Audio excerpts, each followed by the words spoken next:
Si vous mangez les légumes de votre potager, vous prenez peut-être un risque sans le savoir. Aujourd'hui, on veut tous mieux manger.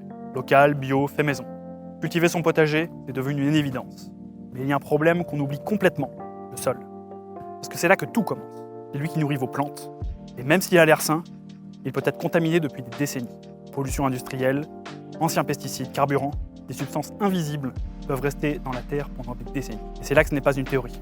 C'est déjà le cas et c'est observé en France.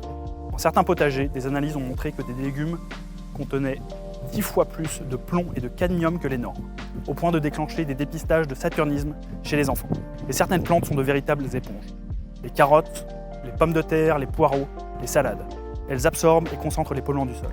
Ce n'est pas que les métaux lourds, les hydrocarbures issus de pétrole ou d'anciennes activités industrielles. Et eux aussi peuvent contaminer les cultures. En réalité, le mécanisme est simple. Tout ce qui est dans le sol peut passer dans les plantes, et donc dans votre assiette. Et le plus inquiétant, vos légumes peuvent avoir l'air parfaitement sains. Aucun goût suspect, aucune odeur, aucun signe visible. Donc non, fait maison ne veut pas dire sans danger. Et ça ne s'arrête pas aux légumes. Un sol contaminé peut aussi polluer l'eau, les animaux et toute la chaîne alimentaire. La seule façon de savoir, c'est d'analyser votre sol. C'est simple et ça change tout.